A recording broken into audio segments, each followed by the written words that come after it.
ओम काली. आपल्या आध्यात्मिक यूट्यूब परिवारात पुन्हा एकदा सर्वांचं खूप खूप स्वागत आहे.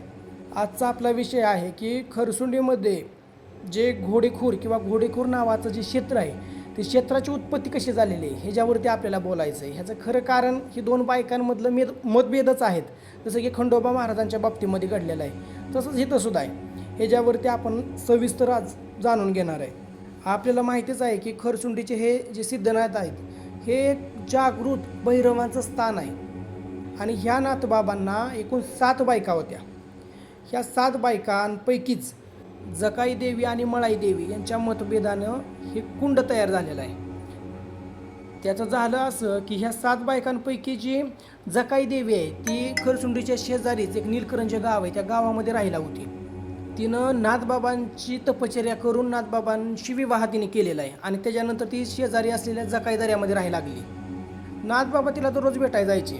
खरसुंडीचे जे सिद्धनाथ आहेत त्याला दररोज भेटायला जायचे.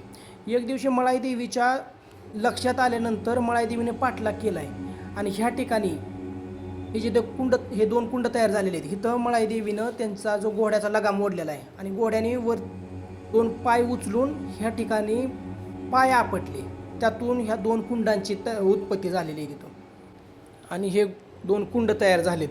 त्यानंतर घोडा तिथंच थांबला आणि मग मळाई देवीनं विचारलं की नक्की तुम्ही जाताय कुठं दररोज? आज दररोज मी तुम्हाला कुठंतरी जाताना बघते, आज मला नक्की सांगा तुम्ही नक्की जाताय कुठं? तेव्हा ह्या खरसुंडीच्या सिद्धनाथांनी मी जकाईला भेटायला जकाई दऱ्यात चाललो आहे असं सांगितलं आणि मी दररोज तिकडंच जातो असं नाथबाबांनी मळाई देवीला सांगितलं. आता मळाई देवीला सुद्धा राग आला भरपूर की बाबा आम्ही असताना तुम्ही तिकडं जाताय आणि मळाई देवीनं नाथबाबांना तिकडं न जाण्यासाठी आग्रह सुरू केला. पण नाथबाबा काय ऐकायला तयार नाहीत. नाही म्हणले, माझी तिने तपश्चर्या केलेली आहे आणि मी तिला वरदान दिलेलं आहे, मी तिच्याशी विवाह केला आहे, तिथं जाणं हे माझं कर्तव्य आहे आणि मला तिथं जाण्यापासून कोण अडवू शकत नाही. आता हे सिद्धनाथसुद्धा काय ऐकत नाहीत म्हटल्यानंतर मग मळाई देवीने थोडी माघार घेतली आणि सांगितलं चालते तुम्ही जावा म्हणले, मी काय तुम्हाला अडवत नाही, पण जे तुम्ही दररोज जाताय असं तुम्ही जायचं नाही. 3 वर्षातून एकदा तुम्ही तिला भेटायला जाऊ शकता. मग आता खरसुंडीचे सिद्धनाथसुद्धा म्हटले, विचार केला त्यांनी सुद्धा, चालतंय बाबा 3 वर्षातून तर 3 वर्षातून. तर तिथून पुढं मग नाथबाबांनी सुद्धा मळाई देवीला वचन दिलेलं आहे की चालतंय मी इथून पुढं 3 वर्षातून एकदा जकाई देवीला भेटायसाठी जकाई दऱ्यामध्ये जात जाईल. मग त्यावेळेसपासून नाथबाबा हे दर 3 वर्षातून एकदा जकाई देवीला भेटाय तिथं जात असतात.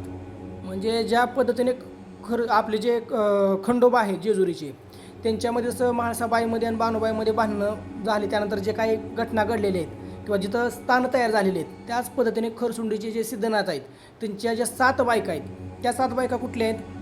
त्यातली एक आहे बाळाबाई, विघ्नेश्वरी, मळाई, जनाई, जोगेश्वरी, धाकटी जकाई आणि अजून एक आहे ती थोरली जकाई. ही त्यांच्या 7 बायका आहेत. ह्या 7 बायकांपैकी जी मळाई देवी आहे आणि जी जकाई देवी आहे त्या दोघींच्याच मतभेदामध्ये हे जे घोडेखोर नावाचं क्षेत्र आहे ते घोडेखोर नावाच्या क्षेत्राची उत्पत्ती झालेली आहे.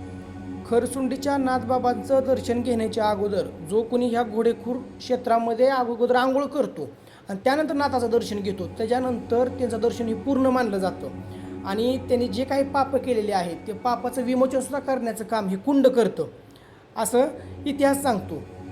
आणि कुंडाचं वैशिष्ट्य असं आहे की ह्या कुंडाला 12 महिने पाणी असतं, हे पाणी कधीच आटत नाही. आणि ह्या घोडेखोर क्षेत्राच्या कडेनेच एक रुद्र मंदिर आहे, 11 रुद्र मंदिर आहे ज्याच्यामध्ये 11 शिवलिंग आहेत एकाच मंदिरामध्ये. दत्त मंदिर आहे आणि अजून छोटी छोटी मंदिरं ह्या घोडेखोर नावाच्या क्षेत्राच्या कडेने आहेत. असं हे घोडेखोर क्षेत्र नाथबाबांच्या सामर्थ्याचंच वर्णन करतं. जर आपल्याला ही माहिती आवडली असेल तर नक्की आपला चॅनल सबस्क्राईब करा.